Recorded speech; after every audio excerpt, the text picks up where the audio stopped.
Since the birth of the Prince of Persia series in 1989, it has not only become one of the most iconic video game franchises among gamers worldwide, but also holds a special place in the Iranian gaming community. In a global landscape where representation of Iranian culture and historical heritage is scarce and often tied to negative stereotypes, this series stood out as a rare beacon of positivity, showcasing ancient Persia in a heroic, fantastical light. It's safe to say that Jordan Mechner's beloved creation was, and still is, profoundly important to many Iranians, including myself, making it one of my all-time personal favorites.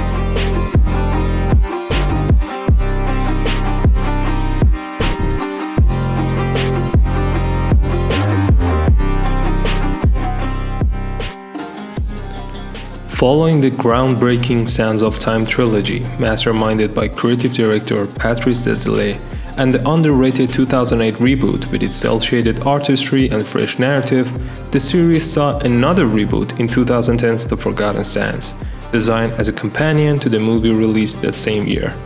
After that, it skipped an entire console generation, largely to avoid cannibalizing Ubisoft blockbuster Assassin's Creed, which borrowed heavily from PoP's parkour roots. The franchise lay dormant with no major launches until 2024, when Prince of Persia: The Lost Crown arrived. Critically, it was well received for its 2.5D Metroidvania style, earning solid reviews by revisiting the early Prince of Persia game's core platforming and level design. However, it underperformed in sales, and recent news from Ubisoft officials confirms this new interpretation has been cancelled, a sad blow and potentially a bad omen for the future Prince of Persia titles. Personally, while I appreciated the gameplay's nod to the series' origins, I couldn't overlook the lack of commitment to historical accuracy, cultural authenticity, and a serious embrace of Persian themes, which I've been yearning for after all these years.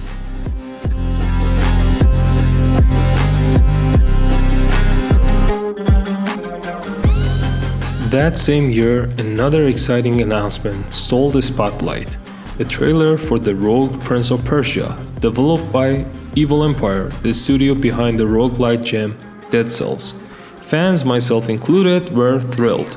The prince finally looked authentically Persian, like a true royal heir, with an art style and soundtrack that genuinely reflected Iranian art, architecture, and folklore, ditching any out-of-touch vibes for something culturally resonant. True to its name, it embraced the roguelike genre, blending procedural runs with the series' signature acrobatics and time manipulation.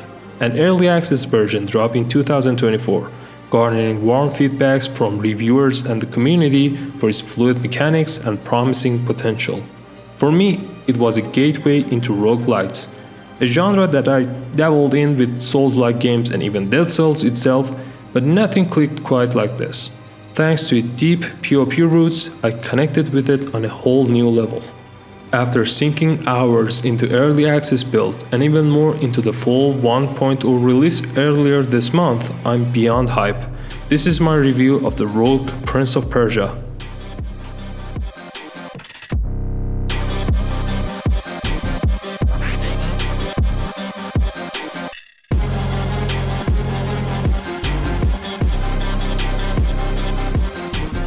First off, let's dive into the story, which I have to say is a brilliant fit for the series. It masterfully incorporates time manipulation, a staple of the Prince of Persia franchise ever since it was introduced in 2003's The Sands of Time with the iconic Dagger of Time. This element ties perfectly into the roguelike game design, where death isn't a setback, but a core part of the experience. You'll die over and over, learning from each mistake, studying enemy behaviors, and memorizing boss patterns until what once felt impossible becomes effortless and intuitive.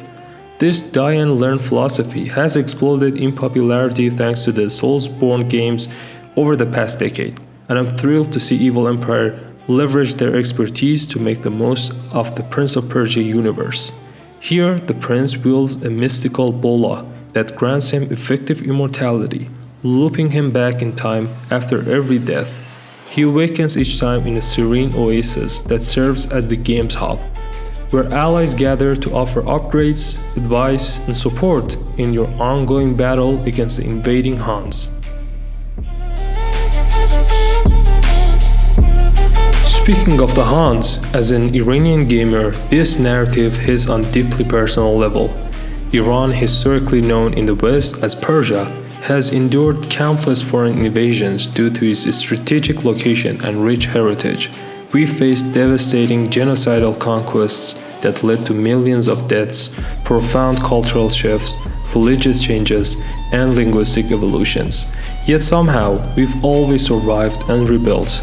That's why the game's depiction of a Han invasion, even if it's stylized and cartoonish as a gameplay driver, resonates so strongly with me. It's a subtle acknowledgement of the atrocities our nation has faced, something rarely highlighted on the global stage. In a way, the story mirrors the everlasting prince himself. No matter how many times he falls, he rises again through magical powers, symbolizing resilience and defiance against overwhelming odds.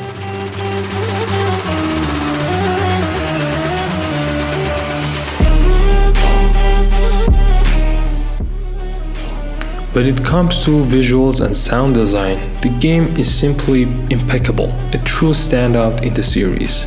The architecture and world building draw authentically from Iran's historical landmarks, blending pre- and post-Islamic conquest elements for a rich, layered field. You will spot Sassanid-inspired sculptures and statues towering in the backgrounds, alongside intricate Achaemenid-style stone carvings etched into walls that evoke ancient palaces and temples. Characters' clothing is spot on too, with flowing robes and accessories that feel grounded in the Persian tradition rather than generic fantasy tropes.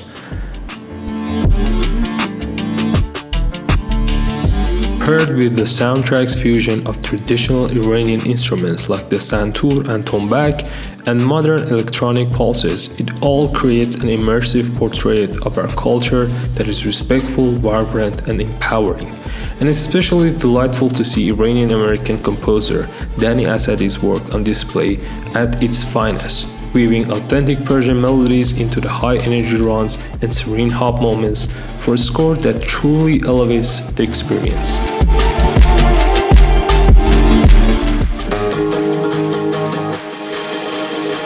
The game kicks off with basic exploration mechanics like running, jumping, and of course, the iconic wall running that feels as fluid and satisfying as ever in the Prince of Persia lineage.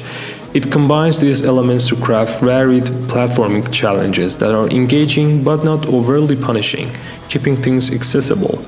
If you are the type of player craving ultra-demanding precision like in Celeste or Super Meat Boy, you might not find it quite as satisfying here. There is a stamina meter beneath your health bar that fills with perfectly timed jumps, boosting the prince's acrobatics for smoother chains of moves. These acrobatics aren't just for traversal, they shine in combat too, letting you vault over foes or chain into attacks seamlessly. One of the key moves in fight is vaulting over enemies, which was mapped to the B button on the Xbox controllers during early access, but has since shifted to RT. It'll take some getting used to, though I respect the dev's choice and stuck with the default presets instead of remapping. Another handy acrobatic attack is powerful ground slams after a jump, which can stun enemies or deal direct damage for crowd control. Basic attacks can be charged for more power, though they take longer to wind up, adding a risk-reward layer to your combos. You can also press Y to kick enemies or environmental objects like stones, stunning foes, knocking them into hazards, or even sending them tumbling to their doom. Though be careful, as kicking them into razor-sharp map elements can backfire and harm you too. Enemy variety keeps combat dynamic and strategic. You'll dodge grenade-like magic projectiles from casters, evade sudden ground-based bursts that appear beneath you, counter teleporting assailants who warp in for surprise attacks, or handle power jumpers that leap aggressively. Among the toughest are shamans, who summon magical projectiles mimicking other enemy types. Plus flying insects that telegraph a straight line dive after an indicator pops up. Many enemies sport a blue aura shield that must be broken before damaging their health, but you can cleverly shatter it by kicking an unshielded foe into them, making the shielded one vulnerable just like the rest. All these behaviors push you to stay fluid, constantly maneuvering and adapting, which feels quintessentially Prince of Persia, blending agility with tactical depth. The prince has a diverse arsenal at his disposal, with weapons that can be swapped out at merchants or found randomly in map areas, each offering unique feels and upgradable stats tailored to your playstyle rather than forcing adaptation based on enemy types. Daggers are speedy and agile with a charge attack that lets the prince swoosh forward, damaging enemies in his path. Then there's the hefty tabar, Persian for axe, which sacrifices speed for raw power, taking more time to swing but dishing out massive harm to the Huns. For range option, bows provide precise shots from afar. Chakrams act like boomerang weapons that return after throws, and grappling hooks pull enemies closer for follow-up strikes. There are two main currencies: gold, gathered from exploration and defeats, which you use to upgrade weapons, buy supplies, or snag new gear at merchants, and soul cinders, collected from enemies and saved at soul altars. Upon activation, they're banked and transferred back to the Oasis hub for permanent upgrades to skill, the hub itself, or unlocking new items. As you enter new levels, you'll often find fountains that replenish your health and potions based on your current status, giving a much needed breather. You'll also encounter Persian-style altars that serve as fast travel ports, linking areas across the map and offering a glimpse of the overall layout to make exploration more accessible, perfect for hunting items, grinding hunts for upgrades, or backtracking efficiently. Back at the Oasis, you can allocate progress to specific improvements for the prince, and I have to say, I'm really happy with how the skill names and groups draw inspiration from Persian mythology in a thoughtful, delicate way, not just as random gimmicks thrown in. Medallions add another layer of customization, often found in scattered chests or purchasable randomly from merchants with coins. They grant various effects, some with conditions or synergies when combined for amplified results. One of my favorites lets you spill a flammable liquid on the ground after kicking an enemy, which you can then ignite with a charge attack from a sensor weapon to set the area ablaze, dealing extra damage to foes caught in the flames. True to its roguelike nature, you're going to die. A lot. And each playthrough can feel tough at first, but as you and the game progress, you'll grow increasingly familiar with enemy behaviors and the optimal counters for each, turning chaos into mastery. Story elements reward dedication too. In the game's menu, there is a mind map, a visual web where collected clues and memory shards connect to uncover narrative pieces, like the whereabouts of the prince's brother Shaheen, held captive by the Huns.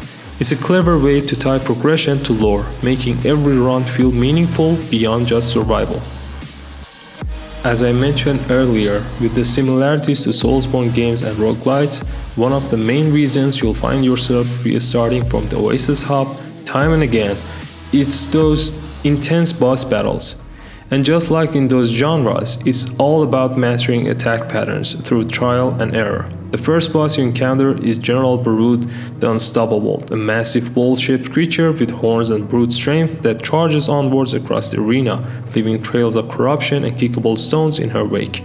You can stun her by kicking those objects back, creating openings to chip away at her health across two phases filled with the spike waves, ground slams, claw swipes, and off-screen dives. As the game progresses, you'll face increasingly challenging bosses that ramp up the difficulty and variety, each tied to specific biomes and demanding adaptive strategies. Then there's General Batar, the Corrupt, a shamanic powerhouse in the inner ramparts whose magic sweeps, screen-filling corrupted waves, summonable flying bombs, which you must kick back to break his shield, and horizontal dodging mazes across 3 phases with arena climbs at HP thresholds make him a true test. Compared to my early access encounter, he's now way more difficult and time-consuming, with added energy shock waves in phase 3, but nailing those bomb deflections and hiding behind structures feels incredibly rewarding against his health. It's all part of the charm. The challenge reward cycle that floods you with dopamine after each hard-won defeat, turning frustration into triumph as you loop back stronger.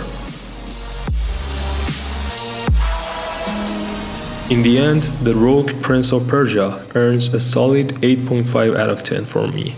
as a Persian gamer who's been waiting for a revival like this.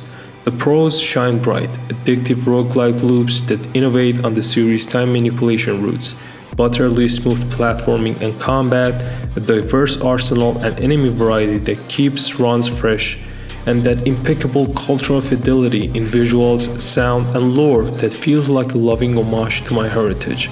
On the flip side, the grind can get repetitive in extended sessions.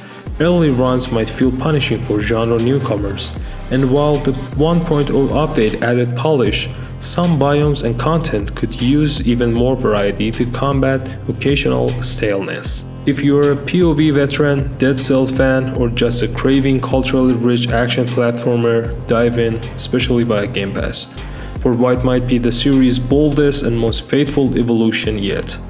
What's your favorite Prince of Persia game? Let me know in the comments. Thanks for watching and Bedroot.